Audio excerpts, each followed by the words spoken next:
Salut à tous, alors aujourd'hui on se retrouve pour une toute nouvelle vidéo. Aujourd'hui non pas un tour de magie, mais le Magic Stories épisode 3. Alors pour ceux qui ne connaissent pas le principe du Magic Stories, c'est extrêmement simple. Dans une vidéo, je vous raconte un événement qui s'est déroulé dans ma carrière de magicien. Alors la première vidéo était dédiée à comment est-ce que j'ai commencé la magie, comment est-ce que j'ai découvert la magie. La deuxième, comment je me suis lancé définitivement dans l'illusionnisme. Et aujourd'hui nous allons voir comment je me suis lancé dans le close-up, mes premières représentations en cartomagie et pourquoi est-ce que j'ai choisi la magie des cartes. Vaste programme à découvrir tout de suite. Alors, pourquoi est-ce que j'ai choisi la cartomagie et pas un autre domaine de la magie comme la grande illusion ou le mentalisme? Alors il faut savoir que le mentalisme, j'en fais un petit peu, mais je me suis spécialisé en cartomagie et c'est à partir justement du 20 octobre 2018 que j'ai décidé de me spécialiser dans la cartomagie. En fait, j'avais fait des recherches sur internet pour regarder des tours de magie, pour m'inspirer de ces tours pour justement la présentation principalement et ensuite pour apprendre les tours. Et j'ai découvert un illusionniste qui m'a vraiment bluffé, qui m'a impressionné, c'est Bernard Billis, que vous avez peut-être découvert comme moi dans le plus grand cabaret du monde animé par Patrick Sébastien. En fait, Bernard Billis faisait ce qu'on appelait du close-up, c'est-à-dire de la magie qu'on faisait sur une table. Voilà, il mettait son tapis et il faisait des tours de cartes. Et j'ai découvert cela à travers des vidéos et j'ai tout de suite été très impressionné et j'ai tout de suite voulu faire la même chose. C'est vraiment comme ça que j'ai découvert la cartomagie et que j'ai découvert aussi le close-up et il m'a énormément inspiré. Et je pense que c'est grâce à lui aujourd'hui si je fais justement de la cartomagie, c'est parce que j'ai beaucoup aimé le lien qu'on pouvait avoir quand on faisait du close-up avec le public, c'est-à-dire qu'on était proche du public, on pouvait discuter avec lui, on pouvait faire à peu près ce qu'on voulait avec un jeu de cartes, on a énormément de tours, et donc c'est pour ça que je me suis lancé dans la cartomagie. Alors au mois de novembre et au mois de décembre 2018, j'ai eu l'occasion de faire deux représentations en close-up. Alors une vraiment en close-up et une plus en magie de salon. Voilà, donc magie de salon, je vous expliquerai tout à l'heure ce que c'est. Donc je vais vous parler de ce qui s'est passé donc, au mois de novembre en fait. C'est un événement qui arrive régulièrement quand on est magicien, mais bon moi c'était mes débuts donc je connaissais pas trop ça. En fait on était invités à un repas avec mes parents en fait, un repas entre amis. Et on m'a demandé de faire quelques petits tours de cartes, parce que j'avais dit que j'étais magicien débutant. Et donc j'ai fait quelques petits tours de cartes, des tours extrêmement classiques, la carte générale donc, de Bernard Billis, des cartes ambitieuses, les mélanges du monde, enfin des tours que j'ai présentés d'ailleurs sur Mathieu Magie.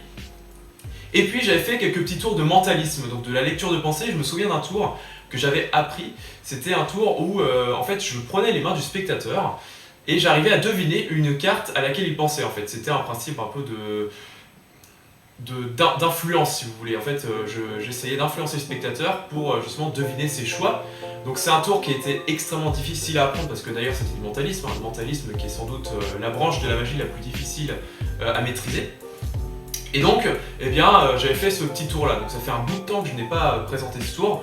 Mais si je m'y remets, je pourrais peut-être vous présenter d'ailleurs ce tour dans une prochaine vidéo peut-être. Mais donc voilà, donc je présentais mes tours de magie et donc pour la première fois j'étais devant un public plus vaste en fait que d'habitude. Là on était peut-être une dizaine, une quinzaine, donc c'était quand même un public pas mal pour débuter. Et j'ai beaucoup aimé justement l'ambiance. Voilà, quand on est magicien, on peut mettre une petite ambiance, quand on est en close-up, on est proche du public comme je vous l'ai dit d'ailleurs. C'est exactement comme ça s'est passé avec Bernard Billis, c'est-à-dire que j'ai essayé de faire à peu près la même chose. Et franchement, ça s'est très très bien passé. Et pour une première représentation en close-up, j'ai trouvé ça vraiment très très enrichissant et très très intéressant.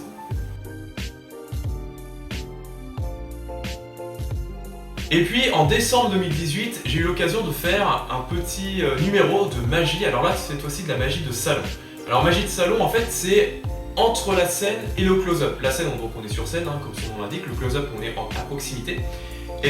La magie de salon, on va être entre les deux. C'est-à-dire qu'on va avoir un public assis autour d'une table, voilà, une grande, assez espacée quand même. Et le magicien, fait ses tours, mais pas spécialement en close-up. On n'est pas aussi près qu'en close-up. Mais on est plus près que la scène. Et donc j'avais eu l'occasion de faire ce tour, un petit tour de magie devant ma classe en fait. On avait organisé un goûter avant les vacances de Noël, ce qui arrive assez souvent. Et donc on faisait un petit goûter. Et puis on m'avait demandé de faire une petite animation de magie. Voilà, les élèves de ma classe ne savaient pas que je faisais de la magie. Très peu de gens le savaient d'ailleurs dans mon collège. Et donc j'ai fait quelques petits tours de magie. J'ai fait un tour, je m'étais inspiré d'un tour d'Antonio qu'il avait fait dans une vidéo. En fait, la personne piochait 3 fois la même carte, voilà, alors que le jeu de cartes était mélangé. Et ensuite la carte se téléportait dans ma poche. Donc quelque chose d'assez classique finalement. Et puis quelque chose qui m'avait vraiment plu ce jour-là, c'est que en fait, mon professeur principal était lui aussi magicien, il avait appris quelques tours, et donc il nous a aussi présenté des tours de magie. Alors il avait présenté le tour d'une version de la carte ambitieuse que je vous avais présentée justement dans la 6ème vidéo de ma chaîne, il me semble. C'était la remontée impossible. Voilà, si vous voulez aller voir, je vous mettrai peut-être le lien en description. Et donc ce tour qui m'avait assez impressionné parce que j'avais pas deviné le tour immédiatement. Et ensuite, je me suis dit, ah oui d'accord, c'était ce tour-là, parce qu'à l'époque, j'avais pas présenté ce tour sur ma chaîne YouTube. J'avais pas encore ouvert ma chaîne YouTube.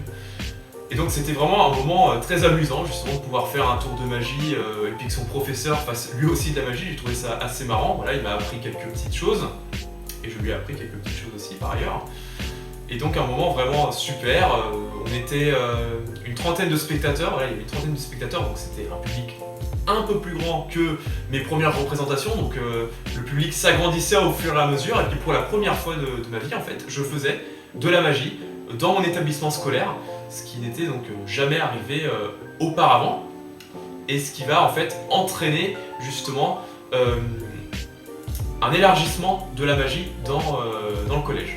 À partir de cette représentation en décembre 2018, je me suis décidé à réellement élargir mon public. Je voulais vraiment me faire connaître dans mon collège, mais ça ce sera l'objet d'une prochaine vidéo, du Magic Stories épisode 4, où je vous raconterai comment est-ce que j'ai élargi mon public, comment est-ce que j'ai commencé à faire de la magie à une plus grande échelle, et comment ça s'est passé surtout, parce que c'était vraiment exceptionnel, ça a duré plusieurs mois, ça a été vraiment très très enrichissant. Donc ça ce sera l'objet d'une prochaine vidéo. En tout cas j'espère que ce Magic Stories vous a plu, je sais que c'est une vidéo que vous attendiez depuis le mois d'août. Donc n'hésitez pas à me dire ce que vous en avez pensé dans les commentaires, voilà, c'est très important. Ça me permet de m'améliorer et surtout d'échanger avec vous sur ces événements. À liker, à vous abonner si jamais ce n'est pas encore fait pour voir des prochaines vidéos, des tours de magie. Voilà, n'hésitez pas aussi à aller voir mes playlists, hein, il y a des tours de magie, il y a vraiment beaucoup de vidéos. Et puis quant à moi, je vous dis à très vite pour une prochaine vidéo, à très vite pour un futur tour de cartes.